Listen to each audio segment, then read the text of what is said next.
Bienvenue pour cette nouvelle émission au Paris autour des coulisses de la création. On va parler d'un rendez-vous de ce mois de novembre, la chronique de la chambre 3. C'est avec la compagnie La Belle Étoile. Bonjour Jean-Claude et bonjour Mathieu. Bonjour. Merci d'être avec nous pour nous dévoiler un petit peu le rendez-vous qui sera proposé ici à partir du 13 novembre et durant une semaine. On va également parler de la compagnie qui arrive des Landes et puis on verra comment se fait ce travail de création. On tourne, comme c'est la tradition depuis le début de cette saison, cette émission à l'issue de la répétition publique. On est sur la scène de la Luciole. Vous avez choisi de vous installer ici. Déjà, pourquoi ce lieu et pas la grande scène? Parce que j'ai voulu me confronter à cette contrainte qui est la contrainte de l'espace. C'est une histoire assez intimiste qu'on va rencontrer, donc un lieu comme ça un peu intimiste, ça me plaisait d'essayer de résoudre ces questions d'exiguïté d'un plateau comme ça qu'on peut me donner pour pouvoir jouer tout simplement dans des médiathèques, dans des petits lieux comme ça, dans des maisons de retraite, je sais pas, enfin, vraiment transporter le théâtre là où on ne l'attend pas forcément et dans des lieux qui ne sont pas forcément adaptés au théâtre. Voir jouer cette pièce dans une chambre d'hôtel? Exactement, ça serait logique, dans un hall d'hôtel, bien sûr. C'est le thème de ce texte écrit par Claude Bourgex. On en reparlera, mais c'est un auteur que vous connaissez bien. Mais on va parler de cet hôtel des voyageurs, Mathieu et Jean-Claude, un hôtel particulier, mais pas tant que ça. C'est ces petits hôtels de gare qui ont une vie riche, mais cachée derrière les murs et les fenêtres. Qu'est-ce qui vous a plu déjà dans cet univers? Mais moi, ce qui m'a plu, c'est d'abord l'écriture de Claude Bourgex, une très belle qualité d'écriture. Ce qui m'a plu, c'est les personnages qu'il décrit, qui sont des personnages étonnants, cocasses, décalés, mais toujours très touchants et très humains. Donc ça me plaît beaucoup. Et puis son humour, il y a un humour corrosif, décapant, qui me plaît beaucoup. Alors il y a Régis le réceptionniste, Huguette la femme de chambre, Lucas le veilleur de nuit, Mathieu Boulet, ce sont les personnages récurrents. J'ai envie de dire, un peu comme dans une série. Et puis il y a tous ces personnages qui vont rentrer, sortir, passer une nuit, repartir. Qu'est-ce qui vous a plu dans ce duo-là, quelque part, entre le personnel de l'hôtel et ces voyageurs d'un soir? Ce qui est intéressant, c'est comme dans une famille, c'est-à-dire qu'il y a une famille qui est constituée, puis il y a des éléments extérieurs qui arrivent qui vont plus ou moins perturber le bon fonctionnement de tout ça. Et qu'est-ce qui va se passer justement pour Huguette, Régis, Lucas, Monsieur Philippe, comment tous ces événements vont influencer en fait leur perception du monde, comment ils vont se battre pour essayer de régler une situation, puis en essayant de la régler ça va être pire. Et donc c'est ça que moi qui m'a plu en fait. Parce qu'il pourrait être blasé quand on tient un hôtel comme ça, on en voit passer des gens inintéressants ou très intéressants, passionnants, dangereux aussi, puisqu'il y a quand même, c'est quoi, c'est un frère de tueur en série, des évadés de la prison voisine aussi. Mais la nature humaine est insondable. C'est un petit peu ce que nous dit comme ça en filigrane Bourgex. Et donc c'est ça qui est fascinant. Et c'est une nouvelle œuvre qui vient juste d'être éditée. Oui, alors le livre sort chez Castor Astral le 6 novembre, je crois, donc en sortie nationale. Donc voilà. Et en création nationale, nous sommes les premiers à le jouer. Oui, c'est vrai. Un honneur. Et ça sera au Paris, à Tarbes, à partir du 13 novembre.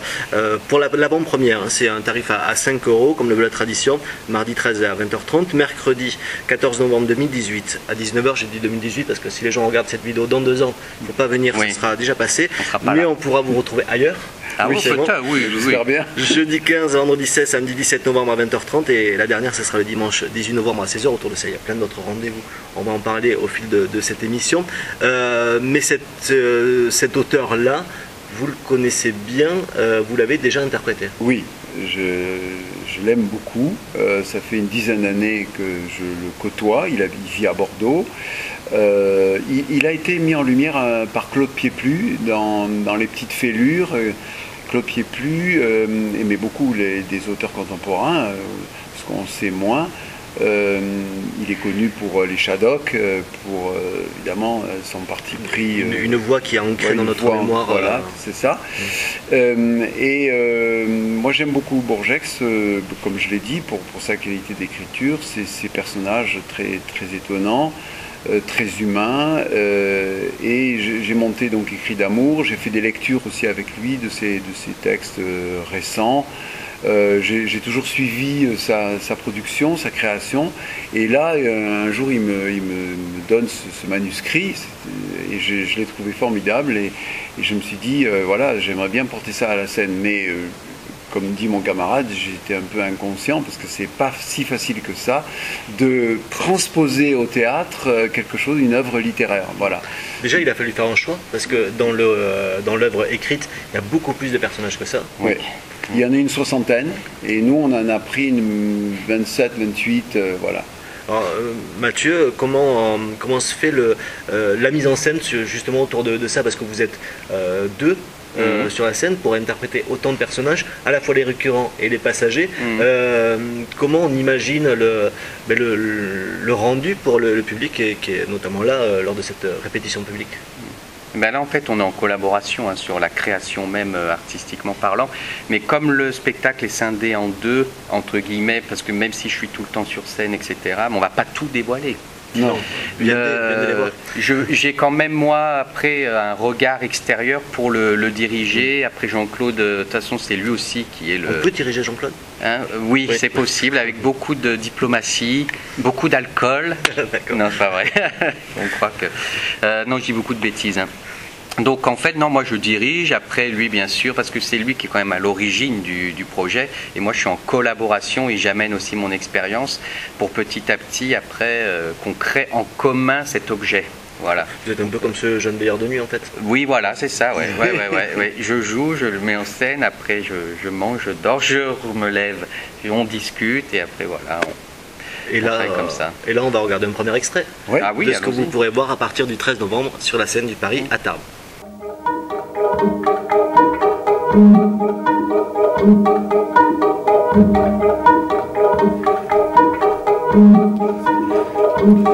Chronique de la chambre 3. Bien. Écoute Jean-Claude, je t'en prie, là t'es ridicule. Puis qu'est-ce que ça veut dire de se donner un spectacle comme ça? Alors tu vas rentrer chez toi, je crois que c'est mieux, et rapidement. Allez, je te laisse, salut. Chambre 3, hôtel des voyageurs. On y fait halte entre deux trains, une toilette rapide, quelques heures de sommeil, le petit déjeuner pour se donner le courage de repartir. C'est un établissement modeste situé à 2 pas de la gare. Une étoile sauve la façade sans charme. Une étoile, c'est la garantie d'éviter le pire. Ici, depuis la fenêtre de la chambre, on a une vue imprenable sur un site ferroviaire gangréné de lignes électrifiées. Une forêt de pylônes surplombe un réseau pléthorique de voies. Les rails s'entrelacent à l'approche des aiguillages pour former des ornements qui ne rachètent pas la froideur métallique de l'ensemble. Aussi, ne s'attarde-t-on pas dans la contemplation du paysage. On a vite tourné le dos à la fenêtre. Un papier peint d'un goût discutable habillait les murs. On finit par s'y faire. La salle de bain attenante est équipée d'une petite cabine de douche, d'un lavabo surmonté d'une tablette en marbre et d'une glace fixée au-dessus. Un renfoncement du mur abrite à l'étroit la cuvette des WC. L'ensemble est d'une propreté sans elle, néanmoins acceptable. Voilà un premier extrait de la chronique de la chambre 3 que vous pourrez voir à partir du 13 novembre. Alors, ici dans la Luciole, c'est dans la petite salle, 80 places, donc attention, pensez à être là tôt ou même à réserver, surtout si vous avez les abonnements tout Paris pour cette salle. La compagnie La Belle Étoile, alors vous arrivez des Landes, un petit village des Landes d'ailleurs. Oui, Ouais. la compagnie est basée en résidence permanente à Boug, qui est à une dizaine de kilomètres du centre-ville de Mont-de-Marsan, donc sur l'agglomération du Marsan. Un petit village de 700 habitants qui a suffisamment de folie pour accueillir une compagnie théâtrale professionnelle, lui donner une petite subvention, un bureau pour pouvoir travailler, l'administration, l'accès à l'Internet, l'accès à des salles de répétition, la salle des fêtes souvent, mais une salle aussi au-dessus de la médiathèque pour faire des rencontres d'auteurs, faire des stages. Mathieu fait régulièrement des stages, des week-ends de stages de théâtre. Il anime les stages. Voilà, il anime les stages, oui, bien sûr. Voilà, et donc de ce centre, si vous voulez, de ce port d'attache, nous rayonnons, non seulement en Nouvelle-Aquitaine, mais sur tout le territoire. Les Cris d'amour, par exemple, a été joué à Paris, à Avignon, plusieurs deux saisons. Une nuit de grenade qui a été créée ici. C'était il y a 2 ans à peu près. Hein. Voilà, et continue, par exemple, on part à Pamiers, là, le 9, donc on va interrompre notre résidence ici. La semaine prochaine pour aller jouer à Pamiers. On vient de jouer à Labenne, on va jouer bientôt à Oust, je ne sais plus où c'est exactement, Pyrénées-Orientales. Enfin voilà, on continue la diffusion de nos spectacles et on en est très heureux. Ce qui veut dire que c'est facile de faire rayonner à la fois la culture dans des territoires comme les nôtres, parce que entre l'agglo de Marsan et l'agglo de Tarbes, on est kiff-kiff, quoi. Et puis surtout de faire voyager une pièce sur ces deux grandes régions, Nouvelle-Aquitaine et Occitanie. Oui, la diffusion est souvent difficile, compliquée, parce que les centres culturels qui ont l'argent pour accueillir des spectacles, etc., travaillent beaucoup c'est l'entre-soi quand même, hein, entre centres dramatiques, entre scènes nationales, etc. Donc tout ça, ça fait des réseaux un peu fermés. Et puis il y a les compagnies indépendantes comme la nôtre qui essayons on fait Avignon pour montrer notre travail, on invite les diffuseurs, les professionnels, on se bat et bon, pour le moment je touche du bois, ça marche, mais voilà, c'est jamais facile, c'est jamais évident, c'est toujours un combat. Dans l'industrie, Mathieu, vous êtes basé aussi dans les Landes? Moi, je suis sur Paris. D'accord. Je suis un Parisien d'adoption. Voilà, et du coup, vous naviguez entre les productions de Jean-Claude et d'autres, les aventures parisiennes. Oui. De toute façon, notre métier nous le demande. C'est-à-dire qu'on, vu le contexte actuel, parce qu'avant, il y avait les compagnies permanentes vraiment qui étaient soutenues avec des moyens financiers conséquents, où on pouvait se consacrer vraiment à plein temps. Voilà. Bon, alors, après, avec Jean-Claude, on travaille beaucoup ensemble. Parce que vous étiez jeune dans une nuit de grenade. Une autre production aussi encore avant, La Ligne. Et La Ligne aussi. De Focamiski. Voilà. Mais moi, dans mon parcours, j'essaie toujours de choisir, c'est pas évident, parce que pour le luxe de choisir, mais d'avoir une ligne artistique, et donc je travaille sur des compagnies sur Paris qui quand même, moi, me parlent et me racontent quelque chose et tout ça. Sinon c'est compliqué. Ouais. Justement, ça vous raconte quoi cette pièce-là, hormis l'histoire et les personnages qui sont imaginés par Claude Bourgex, qu'est-ce qui vous a touché dans cet univers-là? Déjà, Jean-Claude me l'a proposé. Bon, après, on a lu pas mal de choses de Bourgex. Mais ce qui m'a touché, c'est avant tout que c'est en tant qu'acteur, même si l'idée que je joue dedans, c'est arrivé après. Mais ça, c'est ça la création, ça bouge tout le temps. C'est une formidable machine à jouer, déjà. Voilà. Et déjà, en tant qu'acteur, c'est vachement bien. C'est-à-dire que le texte, c'est très bien écrit. Et puis, il y a plein de trucs à faire, à jouer, à ressentir. Il y a plusieurs émotions comme ça qui... Voilà, et ça déjà c'est bien. Et c'est pas écrit avec les pieds, donc... Et c'est aussi pour ça que vous avez choisi cet auteur-là. Voilà, et pareil pour Une nuit de grenade par exemple aussi, c'est très bien écrit, et quand c'est très bien écrit, en fait, il n'y a qu'à être là. et puis ça marche. Et puis ce qui m'a plu, bon, c'est travailler avec Jean-Claude aussi. Hein, donc c'est un ensemble de choses. Je précise d'ailleurs qu'une nuit de Grenade, on avait déjà tourné une émission qui est à voir sur hptv.fr, vous pourrez la retrouver pour découvrir aussi cette pièce qui était autour de Federico Garcia Lorca. Ouais. Voilà, et écrite par François-Henri Soulier, qui est un auteur qui vit à Montauban. Voilà, qui était aussi magnifique, et qui est à voir. Ce qui est à voir ici, c'est la chronique de la Chambre 3. On regarde un nouvel extrait, et puis on se retrouve dans un instant. Léopold est persécuté par les caniches. À l'écouter, il serait sur sa trace, ne le lâcherait pas. Et ça ne date pas d'hier. Ce soir encore, dans la chambre 3 de l'hôtel des voyageurs, alors qu'il se penche pour défaire les lacets de ses chaussures, il croit en apercevoir 2 sous le lit. Ou 3. Il n'est pas sûr de lui. Car la chambre est dans l'obscurité. Le soir, où qu'il se trouve, il n'allume jamais la lumière, tant il craint que l'éclairage n'attire les caniches. Là, à y regarder de plus près, ils ne sont pas 2, ni 3, ni 4. Des caniches blancs, apprêtés comme pour s'exhiber dans un concours canin. Alors affolé, il se réfugie dans la salle de bain où il s'enferme à double tour. Le malheureux. Mon Dieu, mais ce n'est pas possible, ils auront ma peau. Quel que soit l'endroit où il pose sa valise, le malheureux voit des caniches sous le lit. Chaque fois, il panique, souffle court, le cœur qui s'empale, la tête dévastée, et toujours la même rengaine, un discours bien rodé, on me les envoie, je suis une cible, je sais trop de choses, on craint que je parle. Alors partout, des caniches m'attendent et me précèdent pour me neutraliser. Chronique de la Chambre 3, la compagnie La Belle Étoile, Jean-Claude Fallet et Mathieu Boulet pour ce rendez-vous qui va commencer mercredi 13 novembre à 20h30, l'avant-première, entrée à 5 € ici au Paris, et puis jusqu'au dimanche 18 novembre. Claude Bourgex, vous l'aimez tellement que vous l'avez aussi mis dans la salle d'exposition. Oui, parce qu'il peint. Alors, il peint, il fait des totems aussi, des boîtes aussi, où il met des personnages, machin. Enfin, il est très créatif, et moi j'aime beaucoup ce qu'il fait, quoi, en fait. Hein.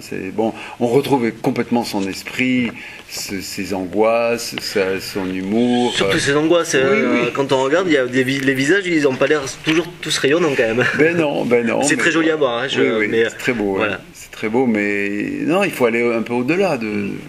Je trouve que c'est très chouette. Ouais. C'est à voir jusqu'au 18 novembre, jusqu'à la fin de cette résidence. Et c'est en entrée libre et gratuite, hein, tous les après-midi, de 14h à 18h.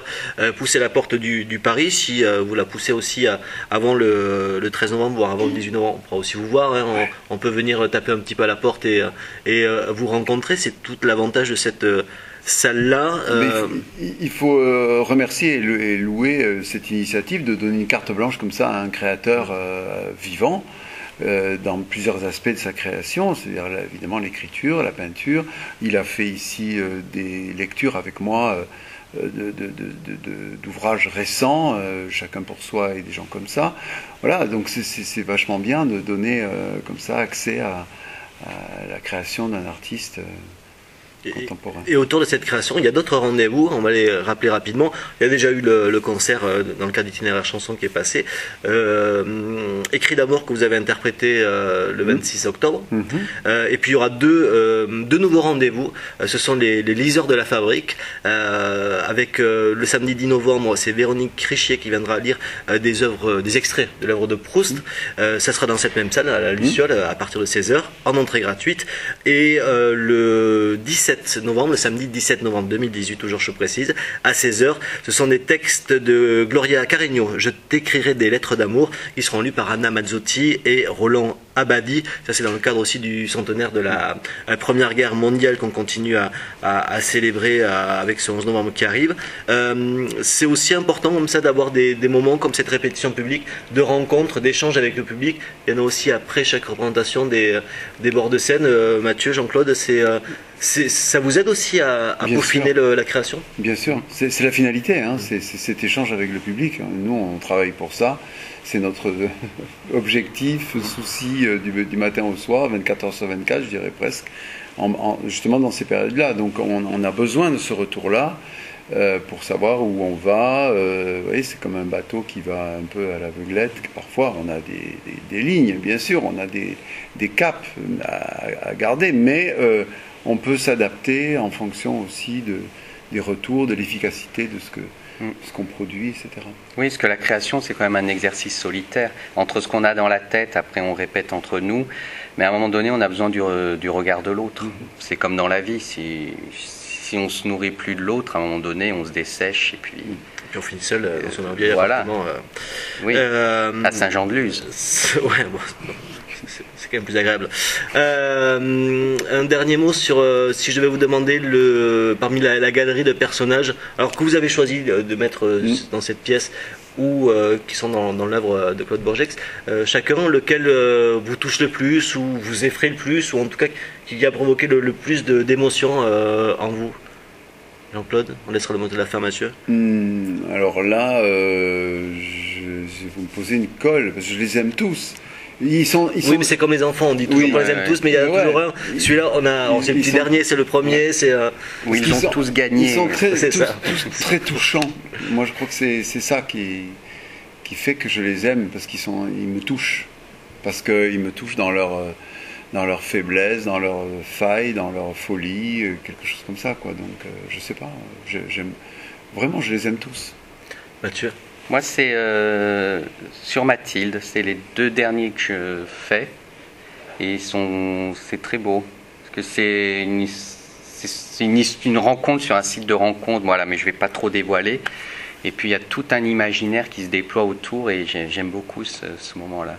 Mais si cette rencontre avec Jean-Claude et Mathieu a matché, vous viendrez à partir du 13 novembre ici sur la scène du Paris, la Luciole, à partir de 20h30 pour la première et jusqu'au 18 novembre pour découvrir Chronique de la Chambre 3. Merci messieurs d'avoir été avec nous. Merci à vous. Prochain rendez-vous, ça sera au clair de la lune, la compagnie des Passeurs à partir du 11 décembre en représentation et début décembre pour la prochaine émission au Paris autour des coulisses de la création. Un remerciement rapide à toutes les équipes de Tarbes en scène qui nous ont aidés, qui vous aident au quotidien. Oui. Et qui nous ont aidé également avec la mairie Tarbes à préparer cette émission.